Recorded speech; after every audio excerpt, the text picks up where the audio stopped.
지난 15일 초복을 맞아 보양식을 함께 나눠 먹은 뒤 중태에 빠진 봉화 지역 노인들에게서 농약 성분이 검출됐습니다. 범죄 가능성에 무게가 실리고 있습니다. 청송군의 농어촌 무료버스 제도와 파리파리 민원 처리 서비스가 지역사회에서 큰 호응을 얻고 있습니다. 청송군이 보편적 복지를 강화하겠다는 각오를 밝혔습니다. 한국고용정보원이 발표한 인구소멸 위험 지역에 대구 동구가 새롭게 포함됐습니다. 실효성 있는 인구 대책을 마련해야 한다는 지적이 나오고 있습니다. 경상북도가 올해 7월부터 적용되는 도시가스 공급 비용을 평균 3% 인상하기로 했습니다.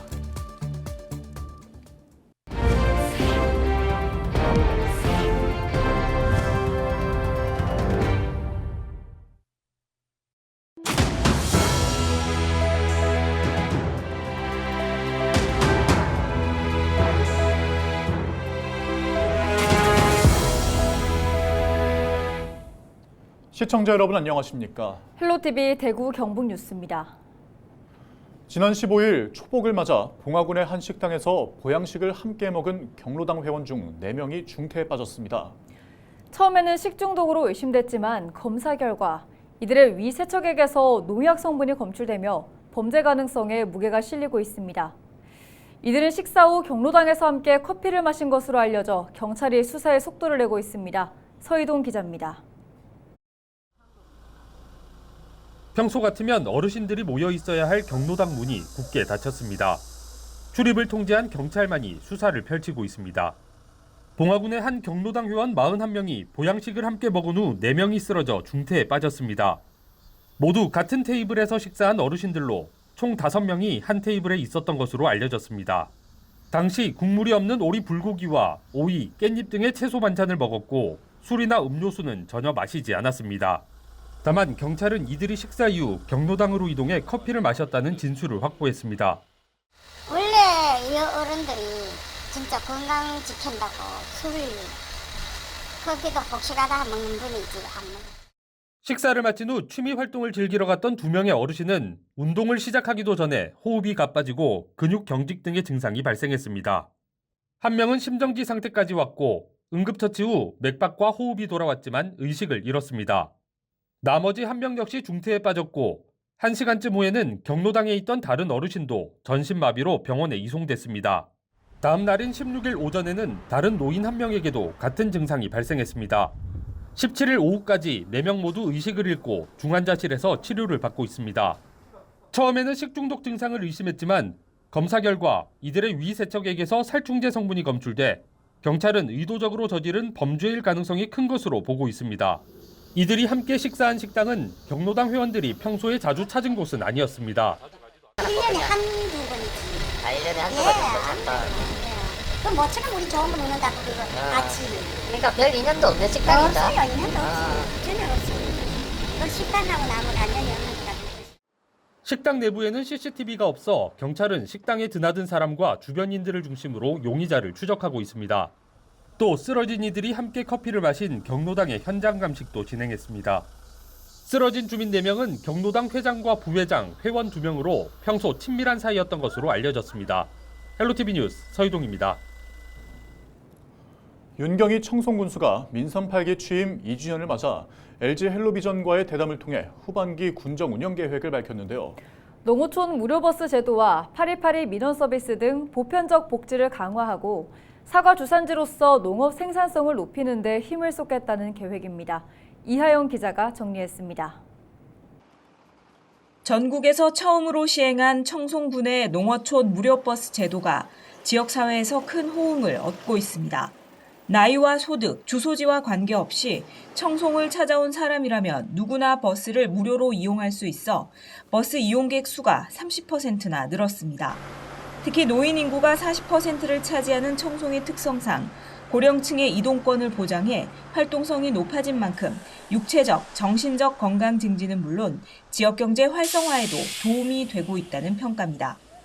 농촌 무료버스 제도도 또 전국 최초로 또 시행하였습니다. 또 그러다 보니까 유동 인구가 늘어나고 또 청송 사랑 화폐와 함께 결합시켜서 지역 경제에 큰 도움을 주고 있습니다. 형광등과 방충망 교체 등 생활 속 사소한 불편함을 처리해주는 파리파리 민원 처리 서비스도 호응을 얻고 있습니다. 올해 상반기에만 1,300여 가구가 이용했고 서비스 처리 건수는 3,300여 건으로 지난해보다 20% 증가하는 등 파리파리 민원 처리 서비스의 인기를 입증하고 있습니다. 자식 역할, 아들 역할, 그 모든 역할을 하면서 촘촘하게 우리 복지에서 우리 어르신들이 생활할 환경을 개선하고 있습니다. 앞으로도 점차적으로 늘려서 이것이 진정한 복지라는 것을 우리 청송군이 시범을 보이겠습니다. 사과 주산지로서 냉해 경감제 지원 등 기후변화에 대비한 지원을 강화하고 이축, 다축, 고밀식 재배 등 미래형 사과 과수원을 조성해 재배 시스템을 혁신하겠다는 계획도 밝혔습니다. 헬로티비 뉴스 이하영입니다. 대구 동구가 소멸 위험 지역에 진입했습니다. 대구 서구 또 남구에 이어 세 번째인데요. 지역에서는 결혼 장려를 위한 정책과 동시에 정주 여건 개선이 필요하다는 의견이 나오고 있습니다. 결혼 또 일자리 등의 문제 해결을 위해 지자체가 적극 나서야 한다는 겁니다. 홍하영 기자입니다. 지난 16일 대구 동구의회에서 결혼 장려 정책을 요구하는 목소리가 나왔습니다. 이혼 남녀를 만남을 위한 동구 솔로 행사 추진을 제안합니다. 성원율 및 출산율 증가로 이어질 수 있습니다. 나아가 인구 감소로 인한 지방 소멸 위기를 극복하는 데 2024년 3월 기준 대구 동구의 지방 소멸 지수는 0.48. 지방 소멸 지수란 20세부터 39세 여성 인구를 65세 이상 인구수로 나눈 값인데 0.5 미만이면 소멸 위험 진입 단계에 속합니다. 동구는 서구와 남구에 이어 대구 내 소멸 위험 지역으로 분류됐습니다. 인구 34만 명의 대도시인데다 공항 이전으로 인한 개발 효과도 기대할 수 있는 지역이지만 정작 청년들이 정착할 수 있는 환경이 잘 갖춰지지 않으면 지역 소멸은 가속화할 수밖에 없다는 지적도 나옵니다. 여성을 포함한 모든 청년들이 이제 지방의 청년들이 수도권으로 지금 이주하고 있는 상황이 생겼잖아요. 근데 아무래도 서울이나 수도권들이 인프라가 좋고 다양한 일자리들이 많고 대구 동구의 인구 정책을 살펴보면 임신과 출산, 돌봄, 일자리 등 다양한 분야에 걸쳐져 있습니다. 정주 여건 개선을 위한 K2 후적지 개발, 동대구로 일대 개발도 포함되어 있습니다. 동구청은 향후 혁신도시의 정주 여건이 완성되고 대구공항 후적지의 윤곽이 드러나면 인구 증가가 예상된다고 강조했습니다. 한편 지방 소멸 문제를 해결하기 위해서는 지역에 더 많은 권한이 있어야 한다는 의견이 지배적입니다. 지역 소멸 대응 정책이 별로 효과를 못 내고 있다 이렇게 볼 수 있지 않겠습니까? 문제를 해결할 주체가 어차피 앞으로는 지방 정부와 그 지역의 주민들이 될 텐데.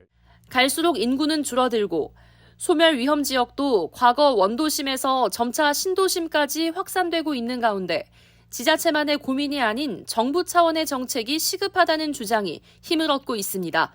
헬로티비 뉴스 홍하영입니다. 경상북도가 올해 7월부터 적용되는 도시가스 공급 비용을 평균 3.01% 인상하기로 했습니다.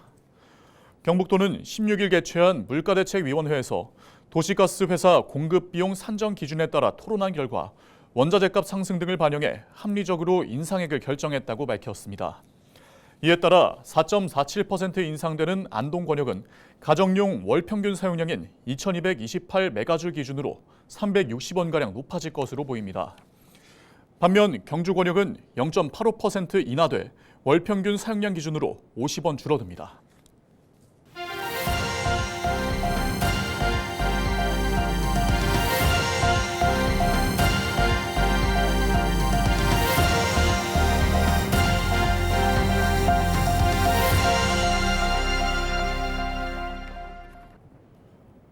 올해 장마는 도깨비 장마라는 별명이 붙을 만큼 유난히 변덕스러운데요. 이처럼 해마다 복잡한 양상의 장마와 집중호우가 이어지다 보니 농작물 관리에 농민들의 속이 타들어가고 있습니다. 네, 그래서 이 시기 농작물 사전 사후 관리법을 살펴보겠습니다. 첫 시간 먼저 사전 대책 알아보겠습니다. 권정숙 기자입니다. 여물어야 할 과일들이 가지에서 떨어지고 자라야 할 벼는 물에 잠겼습니다. 이후 병해충까지 매년 폭우로 발생해왔던 피해입니다. 올해도 상황은 안 좋습니다. 도깨비 장마라 불릴 만큼 이번 장마는 강수량이 많고 집중호우에다 내리다 그치기를 반복하는 말 그대로 변덕스럽습니다. 유난스럽게도 폭우와 폭염이 나타나고 비가 그쳐도 흐린 날이 계속되고 있습니다. 벌써 탄저병 등 병해충 우려는 최고에 달했습니다. 탄저병 같은 경우에 잔황포자를 형성을 하는데 이런 강우 시에 잔황포자가 터지면서 포자 비산이 이루어지게 됩니다. 특히 이렇게 연속 강우가 길게 이어지는 경우에 탄저병 발생이 굉장히 높은 확률로 증가하기 때문에 지금 시기가 이제 탄저병 방제에 꼭 이렇게 주의를 해야 되는 시기고, 특징은 다르지만 매년 이어지는 집중호우는 농작물 관리에는 최악입니다. 도깨비 장마, 마른 장마, 긴 장마, 폭우 등 어떤 형태로 이어질지 모르는 만큼 현재는 사전 대비가 최선입니다.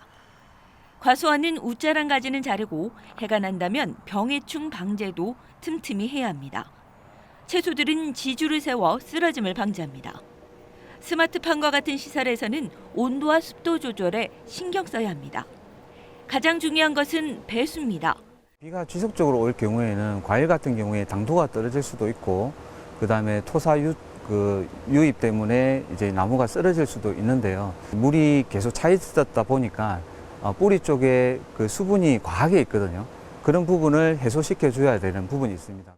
평지 과수원에서는 언덕처럼 흙을 쌓아 물이 흐르게 만들고, 논밭은 잡초 제거와 배수 시설 등을 정비해 역류를 막고 물 빠짐을 우선해야 합니다.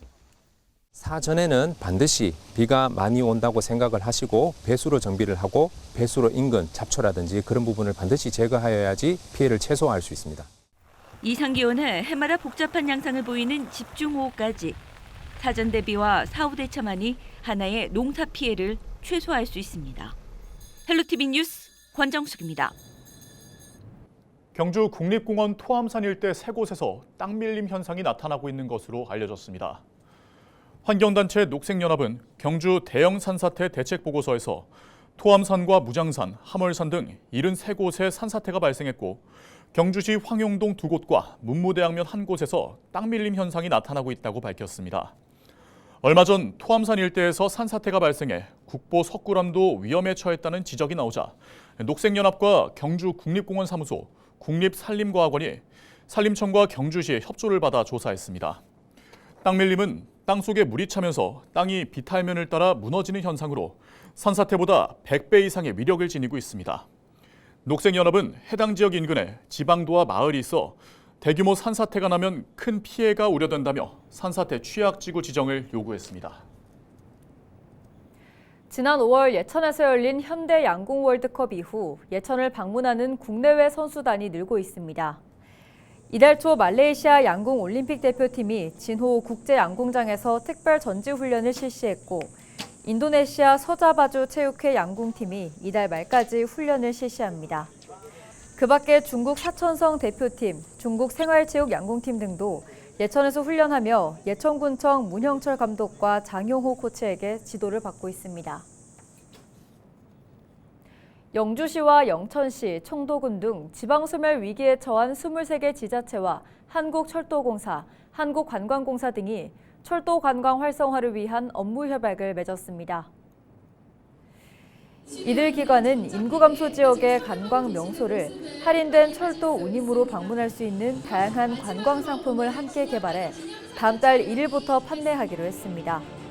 할인율은 총 50%로 10% 할인된 가격으로 왕복 승차권을 구매한 후 해당 관광지에 방문한 사실을 인증하면 다음 달에 40% 할인 쿠폰을 제공받습니다. 또 할인된 가격에 철도 승차권과 숙박, 입장권 등을 고객이 자유롭게 구성해 구매할 수 있는 상품도 마련됩니다. 영주시가 관내 전통시장 12곳의 정보가 담긴 지도 8,000부를 제작했습니다. 지도에는 전통시장의 위치를 비롯해 시장별 연역과 특화 상품 등의 정보가 담겨 있습니다. 영주시는 전통시장을 찾는 방문객들의 편의를 높이고 가족 단위 소비자들의 방문을 유도하기 위해 지도를 제작했다고 밝혔습니다. 이상으로 뉴스를 마칩니다. 함께해 주신 여러분 고맙습니다.